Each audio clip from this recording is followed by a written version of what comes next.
నమస్తే సార్. మా NMC channel మీకు స్వాగతం పలుకుతుంది సార్.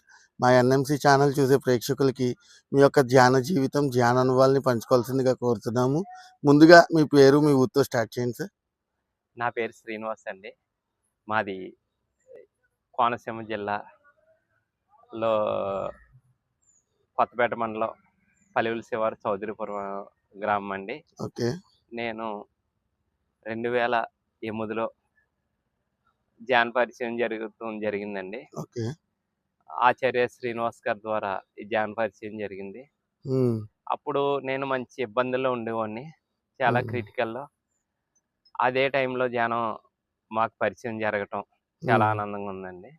ఎందుకంటే ధ్యానం ద్వారా నేను పొందింది ఏంటంటే, అప్పుడు రాక ఉన్న కష్టాలు అన్నీ తొలగిపోయి నేను నిరంతరం ఆనందంగా ఉండే స్థితికి వచ్చాను. Very good sir. అదేవిధంగా ఎక్కువగా సాధన చేయటం, అనేక అనుభవాలు పొందటం, ధ్యానంలో ఇంత ఉంటుందా అన్నదే నాకు చాలా బాగా అర్థమైందండి. ఎందుకంటే దేవుడు ఎక్కడ అని చాలా మంది పూజలు చేస్తారు. నాకు అర్థమైందండి, ధ్యానంలో కూర్చున్న పౌర్ణానికే కళ్ళు తెరిస్తే సాయిబాబా గారు కళ్ళు ఎదురుకుండా ఉన్నారండి. ధ్యానంలో కాదు, భౌతికంగా. ఒరే మూర్ఖుడు, అద్భుతాలు కనబడతాయి, ధ్యానం చేయరా అన్నారు. ఇది కూడా జరిగిద్దా ధ్యానంలో అనుకున్నాను. అలాగే రమణ మహర్షుల వారు ధ్యానంలో కనబడటం, యోగులు అందరూ కనబడటం. వాళ్ళు ఎవరో నాకు తెలియదు, రమణ మహర్షి అని చూడలేదు, తర్వాత పేరు చూడటం. ఇటువంటి ఎన్నో అనుభవాలు ధ్యానం ద్వారా కలిగినాయండి. ఇక్కడ ఎక్కడన్నా ఏదన్నా జరుగుతుంటే అది ఇక్కడే కనబడటం. ఫలానా చోట బ్లాస్ట్ అయిందంటే 2 రోజుల ముందే ఫలానా కాశ్మీర్లో ఇలా జరగటం, తర్వాత పేపర్లో రావడం, ధ్యానంలో ఎక్కడ ఏం జరిగినా తెలుస్తుంది అన్నది అర్థమైందండి. అంటే మీకు ముందుగానే ధ్యానంలో కనిపించేస్తుంది. కనిపించేయండి. Wow, super sir, excellent. మరి రోజు ఎంతసేపు ధ్యానం చేస్తారు మీరు? ఇప్పుడు నేను ఎప్పుడు తెల్లవారుజామున 3 to 6 అండి, నైట్ 9 to 12 పెట్టుకుంటా అండి. ఒక్కో టైం కుదరకపోవచ్చు, మ్యాక్సిమం కూర్చోనకే ట్రై చేస్తాను. మరి పత్రి సార్ చెప్పిన మార్గంలో సేవా మార్గం అనేది ఒకటి. మీరు అన్ని చోట్ల కూడా సేవలు చేస్తూ ఉంటారు. అసలు సేవ అనేది ఎందుకు చేయాలి, ఎలా, దానివల్ల వచ్చే లాభాలు ఏంటి, మీ మాటల్లో తెలియజేస్తాను కోరుతున్నాను. సేవ ద్వారా ఎన్లైట్మెంట్ అన్నది అర్థమైందండి. పత్రి సార్ ఏం చెప్పారంటే 5 fingers కాన్సెప్ట్ చెప్పారండి. 5 fingers ఏంటంటే, ఈ స్థితికి ధ్యానం చేసిన వాళ్ళు అందరూ వచ్చేస్తారండి. ఈ స్థితి నుంచి ఈ స్థితికి, ముక్త స్థితికి వెళ్ళాలంటే ఇంత సేవ చేయాలండి. ఇంత సేవ చేస్తే కానీ ఈ స్థితికి అందరూ వచ్చేస్తారండి. గ్యాప్లు చూసారు కదా సార్. ఇక్కడ నుంచి ఇక్కడికి రావాలంటే ఇంత సేవ చేస్తే కానీ ఈ స్థితికి చేరలేమండి. ఫైనల్ స్టేజ్ ఈ స్థితికి చేరాలంటే కంపల్సరీ సేవ చేయాలన్నది సార్ కాన్సెప్ట్ అర్థమైంది. అదేవిధంగా సేవ ఎందుకు చేస్తున్నారంటే, నాకు అర్థమైంది ఏంటంటే, మాస్టర్స్ ద్వారా ఒకరోజు వశిష్ఠ గౌతంలో మా 4 ఫ్రెండ్స్ వెళ్ళి కూర్చున్నామండి. కూర్చుంటే ఏదో సరదాగానే ఉండేవాళ్ళం. ఉంటేనే 4 మధ్యలో చింతపిక్కలు తెచ్చి వేసారండి ధ్యానంలోని. ఏంటి సార్ అడిగాను. అడిగితే, రే ఆడుకోనరా అన్నారు. ఆడుకోవటం ఏంటి సార్ అంటే, చూడు అని పెద్ద 70 mm స్క్రీన్ మీద చూపించారండి. ఒక పులి, చిరుతపులి ఉంటది కదా సార్, ఒక జింకను పరిగెట్టేస్తుంది చూడు, ఎంత ఇదిగా పరిగెడుతుంది, భూమి మీద అలా వర్క్ చేయడానికి వచ్చారు, ఆడుకుంటారు ఇట్లా అన్నారు. అప్పుడు అర్థమైంది, జీవిత లక్ష్యం మనం వర్క్ చేయడానికి వచ్చాం అన్నది. సూపర్ సార్, ఎంతో అద్భుతం సార్. మరి అలానే ఇప్పుడు చాలా మంది యువతరం ఉన్నారు, వాళ్ళు ఎలా తప్పుడు దారిలో ఉన్నారో మీరు ఆల్రెడీ చూస్తూ ఉన్నారు. మరి వాళ్ళకి మనం చేసేది ఏంటంటే ధ్యాన పరిచయం చేయాలి. వాళ్ళు ధ్యానంలోకి రావాలన్నా, శాకాహారులుగా మారాలన్నా మీరు ఏమైనా సందేశం ఇవ్వదలుచుకుంటే మన ఎన్ఎంసీ ఛానల్ చూసే ప్రేక్షకులకి చెప్తారని కోరుతున్నాను. యువతరం అంటే ఇప్పుడు మా పిల్లలు ఉన్నారండి, వాళ్ళు కూడా చిన్నప్పటి నుంచి ధ్యానం చేయటం. వాళ్ళకి ఏంటంటే మార్నింగ్ ఈవినింగ్ కంపల్సరీ ధ్యానం చేస్తారండి. ఏంటంటే వాళ్ళ జన్మ లక్ష్యం తెలుస్తుందండి. లక్ష్యం దేనికంటే వాళ్ళు దేనికి వచ్చారు, ఏ దావనాకి వచ్చారు, అది కూడా తెలుస్తుంది. యువతరం చేయటం ద్వారా ఈ టెన్షన్ జీవితంలో ముందు ఆ టెన్షన్ అన్నది చుట్టూరు ఉన్నదంతా పోద్దండి. పోయి ప్రశాంతంగా ఏదైతే వాళ్ళు చేరుకోవాలో, ఇప్పుడు ఒక ర్యాంక్ కొట్టాలండి. అతను ర్యాంక్ కొట్టాలంటే ధ్యానం చేస్తే ర్యాంక్ కొట్టగలడు. ఎలా కొట్టగలడు అంటే ఆ ఎనర్జీ పెడతాడండి, కాన్సన్ట్రేషన్ పెరిగిద్ది ఈ పోటీ ప్రపంచంలో. అది సార్. Super sir. సార్ అలానే పౌర్ణమి ధ్యానానికి అమావాస్య ధ్యానానికి ఏమైనా వ్యత్యాసం ఉందంటారా? పౌర్ణమి ధ్యానంలో సార్ చెప్పారండి. 7 రోజులు పౌర్ణానికి అటు 2 రోజులు, ఇటు 2 రోజులు కాన్సెప్ట్ చెప్పారు. పౌర్ణమి టైంలో చేయటం ద్వారా మనకి భూమికి చంద్రుడు విశ్వశక్తి ఎక్కువగా వస్తదండి.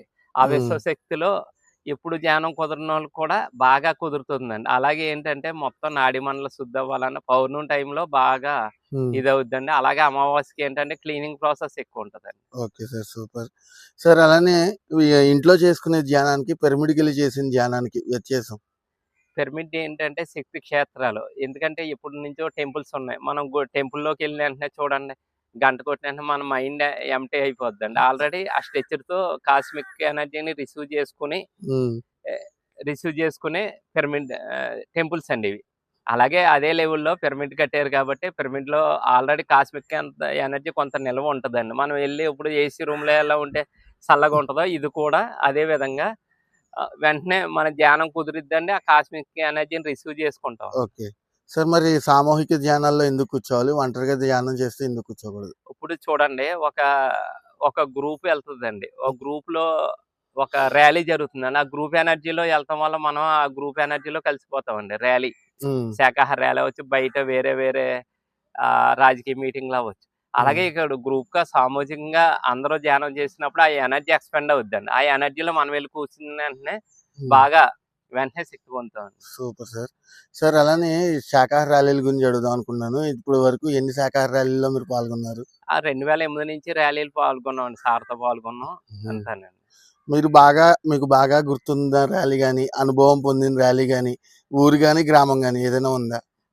ఇప్పుడు అలా ర్యాలీ ఎందుకన్నది కాన్సెప్ట్ వస్తే ఒకసారి జగపతిరాజు గారు ర్యాలీ పెట్టినప్పుడు 11 రోజులు హ్మ్.